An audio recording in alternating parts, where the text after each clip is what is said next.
Now that the dust has settled on the Realme X3 series, I wanted to actually compare how the X3 Superzoom stacks up against its most formidable competitors, which would be the Redmi K20 Pro and of course Realme's very own Realme X2 Pro. Obviously, with the OnePlus nod around the corner, that should spice up the under 30,000 price category even more. Having said that, with the X3 Superzoom, you do get a lot of positives. For example, you get a 5x optical zoom camera, which is unheard of in this price segment, which can also do 60x digital zoom. Apart from that, the Snapdragon 855 Plus is possibly the most powerful Snapdragon 855 Plus chip out there, which means gaming is going to be a breeze. And I've been using the phone and the haptic feedback is pretty good too. And of course, you get that super sweet 30-watt fast charging. Having said that, I stopped doing the comparison between the Realme X3 Superzoom, the X2 Pro and the Redmi K20 Pro midway, primarily because I noticed some glaring compromises. 4 glaring compromises to be precise, and I really want to talk about that in this video. Well, I'm Ershad from Mr. Phone, and let's get this video started. But before we move on, don't forget to hit that red subscribe button and the bell icon right next to it to get notified whenever Mr. Phone puts out an awesome new tech video.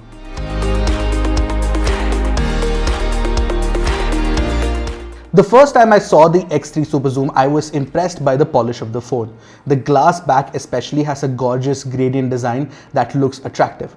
But this form factor and structural identity has been done to death now. First introduced with the Realme X2, this design language has been carried forward on many Realme phones. Frankly, I expected the X3 series to follow the X2 Pro's design ID, which was actually pretty good.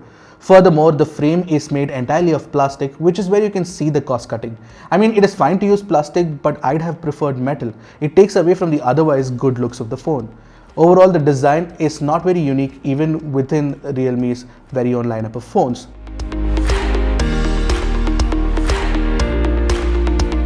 I'm a sucker for fast, high refresh rate panels, and the 120Hz LCD panel on the Realme X3 Superzoom is so damn smooth. But here's the thing, since it is an LCD panel, the black levels are not very deep, which is okay, but the display doesn't get too bright. Even the Poco X2 gets brighter. Obviously, the Redmi K20 Pro and the Realme X2 Pro with their AMOLED displays look far more attractive. In fact, the X2 Pro even has a 90Hz refresh rate. Granted, it is more expensive than the other two, but under 30K, the X2 Pro is the display to beat.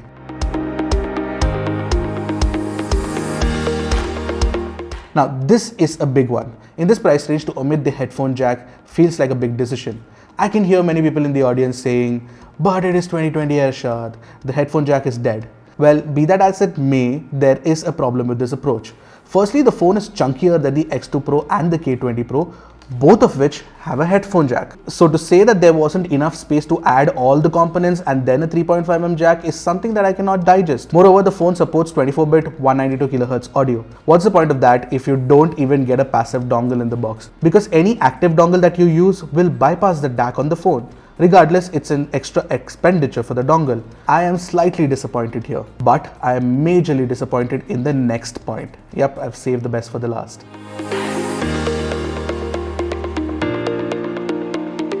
Most budget flagships, including the budgetest of budget flagships, the Poco F1, came with a set of stereo speakers.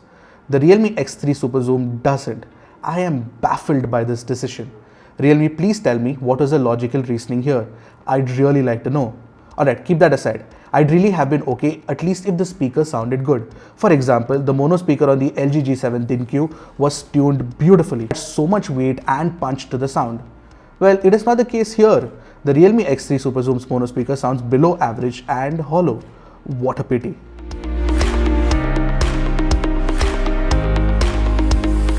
So we're at the end of the video, and the main question that you need to ask yourself is, are you willing to live with that uninspiring design, the dull display, no headphone jack, and of course, no stereo speakers, just so that you get the 5x optical zoom and the fast 855 processor? Now that's something you need to answer before you actually pick up the phone.